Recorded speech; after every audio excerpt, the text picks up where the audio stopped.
Halo guys, kembali lagi di channel Yende. Pada kesempatan yang tidak berkesempatan kali ini, admin akan merangkum sebuah film action trailer berjudul The Killer yang dirilis pada tahun 2023. Film ini dibintangi oleh David Fincher sebagai peran utamanya, dan tak usah lama-lama, yuk mari kita simak alur ceritanya. Simple. Gak bisa bahasa Inggris. If you're unable to endure boredom, Scene dibuka di Paris, di mana seorang pria berwajah menegangkan sudah 2 hari tinggal di bangunan kosong sambil terus-terusan menatap ke arah gedung yang ada di seberangnya. Pria itu ternyata seorang pembunuh profesional yang sedang menunggu targetnya keluar. Namun sampai saat ini dia tidak tahu kapan dan jam berapa targetnya akan muncul. never done. 1.8 people die.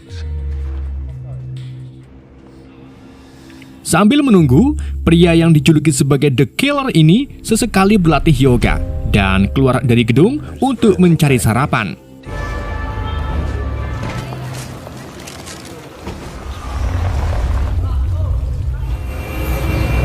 Ia kemudian dihubungi oleh pawangnya atau yang memberi pekerjaan bernama Hotgas, di mana Hotgas memberikan sedikit info penting kalau kemungkinan target akan datang 2 hari lagi, atau mungkin bisa 2 tahun lagi.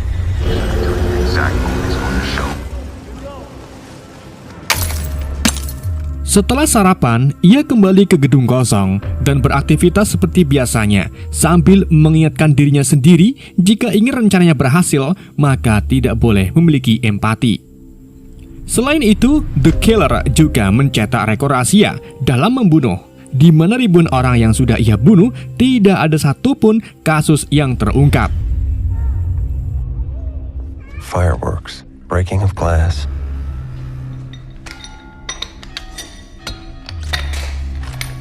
Sore harinya, saat The Killer latihan membidik, tiba-tiba ada seorang pria yang hendak masuk ke dalam ruangan. Sontak hal itu pun membuat The Killer panik bahagia dan bersiap untuk menembak pria tersebut. Namun siapa sangka, ternyata pria itu tak jadi masuk dan hanya membuang pemeton yang sudah ia buat sejak tahun 2020.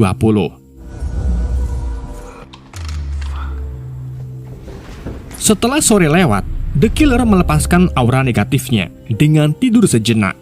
Namun sebagai seorang pembunuh yang rajin, The Killer tidak bisa tidur seperti orang pada umumnya dan harus bangun per 5 menit agar tidak melewatkan targetnya keluar. My face torture.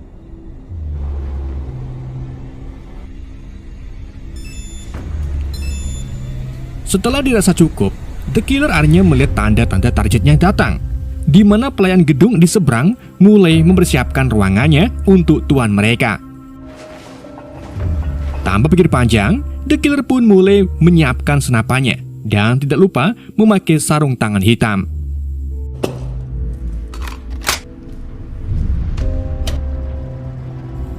The Killer kemudian melihat targetnya yang merupakan seorang kakek-kakek tua.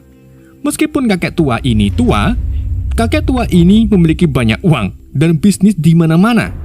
Maka dari itu, kedatangan kakek tua ke sini untuk tujuan penting, yaitu melepas cairan kental dengan menyawa seorang wanita.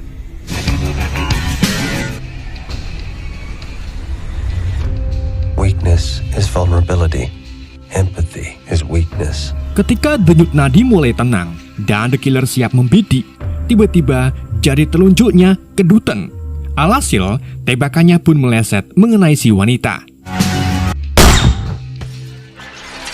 Melihat para bodyguard si kakek pating riwariwi, The Killer pun langsung berkemas-kemas untuk pergi dari gedung kosong.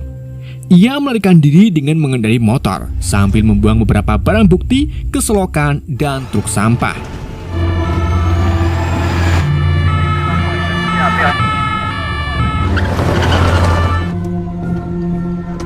Well, this. The Killer kemudian pergi ke bandara untuk pulang ke tempat persembunyiannya. Namun ia harus menunda pembelian tiket karena banyak petugas keamanan yang sudah berjaga.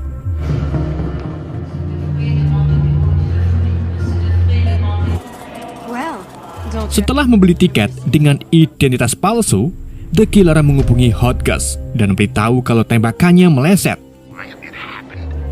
Hotgas pun terkejut, disertai marah, karena selama tugas, baru kali ini The Killer gagal. Hotgas lalu meminta The Killer untuk memperbaiki semua ini. Jika tidak, maka The Killer secara otomatis akan menerima konsekuensinya. Ketika sedang terbang, The Killer dibuat tidak tenang dengan seorang pria misterius yang sering menatap ke arahnya. Setibanya di bandara transit, ia lagi-lagi bertemu pria misterius tersebut yang terus mengikutinya dan menunggu di ruang tunggu. Untuk memastikan apakah pria itu mata-mata, The Killer pun terpaksa menginap semalaman di bandara tersebut. Selain itu, The Killer juga harus berjaga-jaga di dalam kamar, siapa tahu si pria itu masuk secara tiba-tiba. Keesokan harinya, The Killer melakukan penerbangan kedua, dan alhamdulillah tidak menemukan si pria misterius itu lagi. Singkat cerita, ia kemudian tiba di bandara negara Republik Dominika. Di negara inilah The Killer bersembunyi. Ia mengendarai mobil kesayangannya menuju ke rumah dan istri tercintanya yang terletak sangat jauh dari perkotaan.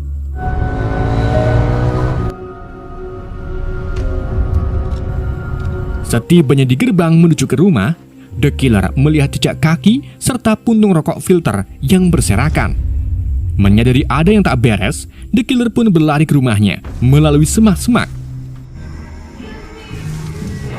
Setibanya di sana, ia menemukan bahwa ruangan tengah sudah berantakan dan bercak darah di mana-mana. Tetapi The Killer tidak menemukan wujud istrinya.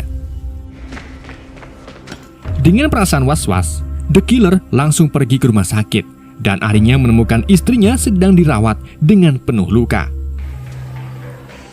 The Killer lalu bertemu kakak iparnya yang beritahu bahwa ada dua orang pria dan wanita yang datang ke rumah dengan mengendarai mobil taksi warna hijau.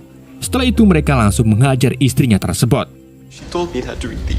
Dengan tatapan penuh amarah, The Killer lalu memberitahu kakak iparnya bahwa hal seperti ini tidak akan pernah terjadi lagi.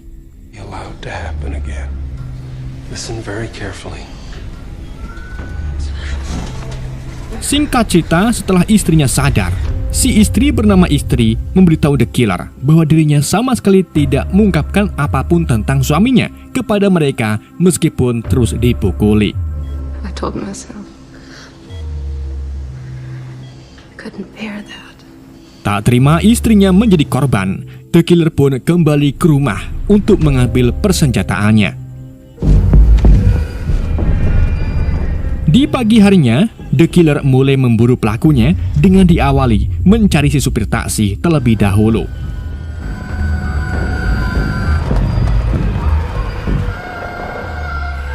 Karena supir taksi hijau sangat banyak, The Killer pun mengunjungi rental taksi hijau tersebut.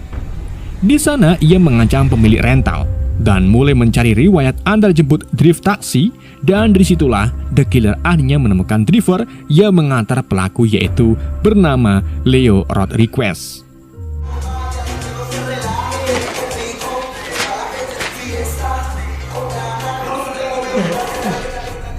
Di keesokan harinya, The Killer menemukan Leo yang baru saja berangkat narik. Singkat cerita, The Killer kemudian berpura-pura menjadi penumpang. Setelah melewati beberapa gang, The Killer menodongkan senjatanya dan menanyakan tentang dua orang turis yang diantar oleh Leo. Leo lalu menjelaskan secara detail dari menjemput dua orang itu dan mengantarnya ke sebuah rumah di tengah hutan. Leo juga memberikan ciri-ciri mereka. Satu pria berbadan besar dan satu wanita berbadan kerempeng.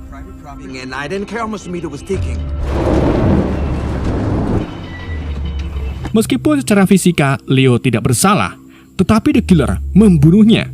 Hal ini sesuai dengan sifat paten The Killer yang tidak akan menggunakan empati dalam pekerjaannya. The Killer kemudian melakukan penerbangan ke New Ireland untuk menemui pawangnya. Setibanya di New Ireland, The Killer menyewa mobil van yang akan ia gunakan sebagai penyamaran. Karena ternyata untuk masuk ke kantor Hotgas tidak semudah masuk ke toko sembako. Sebelum itu, The Killer mengunjungi salah satu unit penyimpanannya di sebuah gedung. gudang. Di sana, The Killer memiliki banyak sekali identitas dan berbagai macam plat nomor. Setelah mengambil apa yang dibutuhkan, The Killer berbelanja perkakas, di mana ia akan menjadi petugas servis kompor gas untuk masuk ke kantor Hotgas. Singkat cerita, setelah semuanya siap, The Killer masuk ke kantor Hotgas dengan menyelinap di belakang Pak Kurir.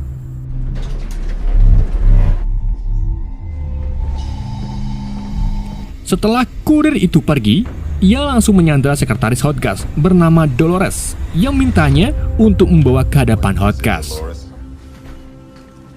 Because I can't conceive of anything I have to offer the male type. Setelah bertemu, The Killer mengikat kedua tangan Hotgas di kursi, sementara Dolores diikat di kamar mandi.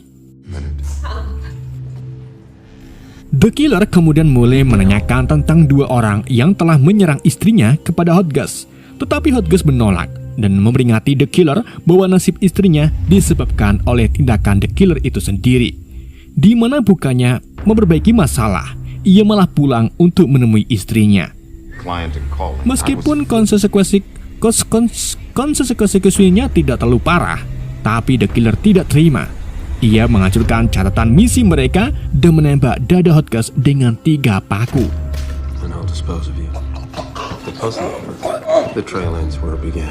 The Killer lalu memberi kesempatan agar Hotgas mau memberi identitas dua pelakunya atau orang suruhannya.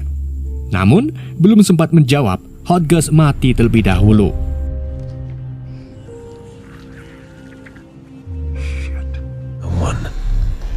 Ketika giliran Dolores memberitahu The Killer bahwa ia akan memberikan identitas pelakunya, tapi dengan satu syarat, yaitu buatlah kematian dirinya terlihat seperti wajar, sehingga anak-anaknya bisa mendapatkan dana asuransi kematiannya. Setelah setuju, The Killer pergi ke rumah Dolores sambil membawa jasad Hotgas.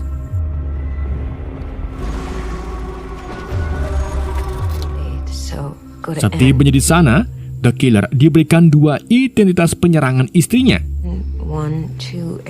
Selain itu, Dolores juga memberikan identitas klien yang sebelumnya memberi misi membunuh kakek tua di awal film. Setelah mendapatkan identitas tersebut, The Killer membunuh Dolores dengan memelintir kelapa di atas tangga, sehingga kematian Dolores seolah-olah disebabkan jatuh dari tangga. The Killer lalu kembali ke unit penyimpanannya untuk memotong bagian tubuh Hotgas. Setelah itu, ia menaiki kapal penyeberangan dan membuang sebagian tubuh Hotgas di laut.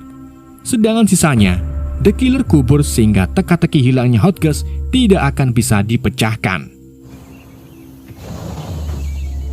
Di hari berikutnya, The Killer pergi ke Florida untuk menemui salah satu penyerang istrinya, yaitu si pria kekar. The Killer menemukan rumah pria kekar tersebut yang memiliki seekor suwe pitbull. Menyadari si pitbull akan membuat kekacauan, The Killer pun membeli endrin dan daging giling terlebih dahulu untuk menyingkirkan si anjing. Setelah semuanya siap, The Killer menemukan kalau pria kekar itu hendak pergi ke klub bersama teman-temannya.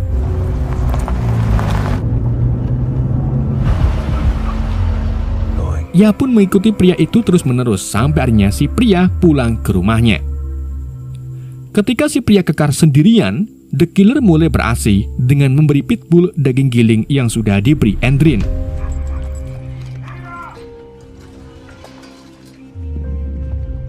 Setelah itu, ia memasuki rumah melalui pintu belakang.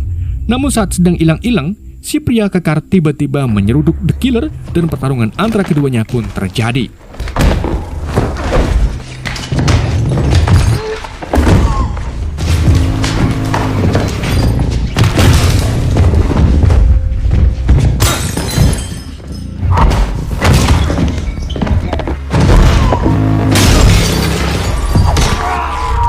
Meskipun musuhnya berbadan besar, tetapi The Killer akhirnya berhasil membunuhnya dengan 3 kali tembakan.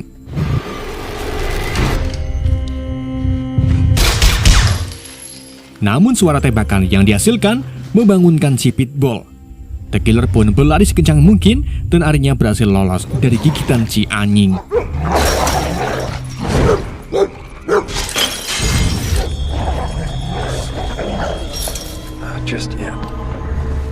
Di hari berikutnya, The Killer melakukan penerbangan ke New York untuk membunuh salah satu penyerang istrinya, yaitu wanita kerempeng. Setibanya di kediaman wanita tersebut, The Killer menemukan bahwa ternyata perkataan Leo benar. Wanita itu benar-benar kurus.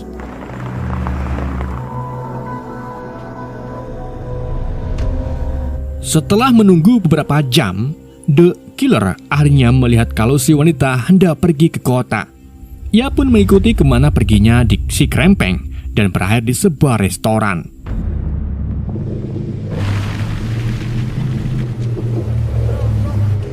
Alright, sold it.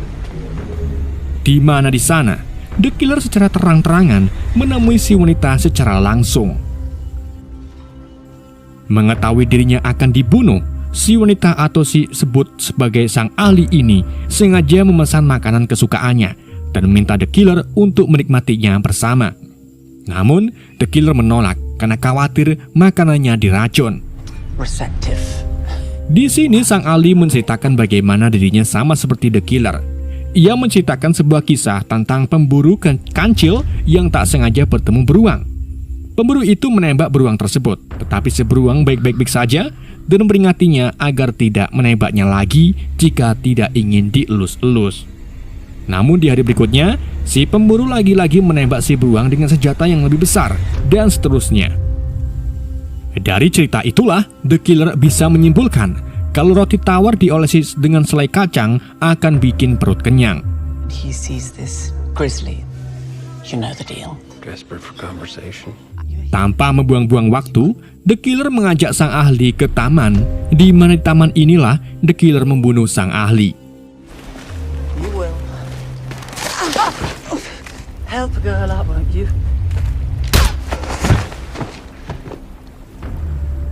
Di keesokan harinya, The Killer melakukan perjalanan ke Paris kembali guna membunuh si klien yang menyewa jasanya untuk membunuh si kakek di awal film.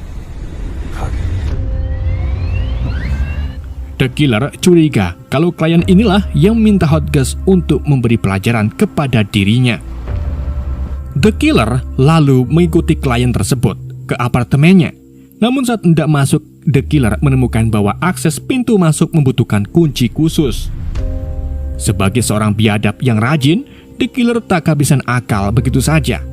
Ia memesan panel kunci palsu di toko online untuk membuat salinan kunci.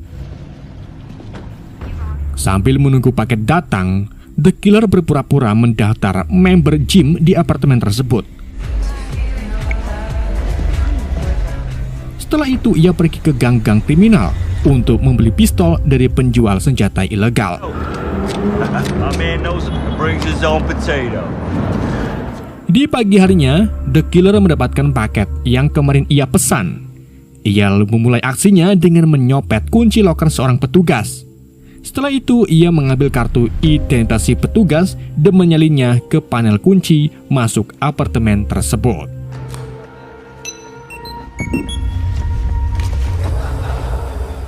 Setelah semuanya siap, The Killer mulai menyusup ke apartemen dengan sangat mulus.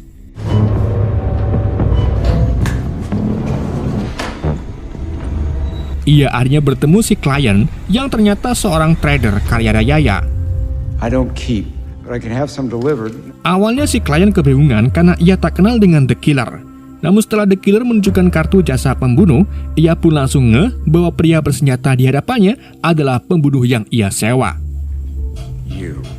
Dengan wajah ketakutan, The Client menjelaskan sejujur-jujurnya bahwa setelah kejadian The Killer meleset, ia ditelepon oleh Hodges. Ia mengabarkan kalau pembunuhannya gagal total.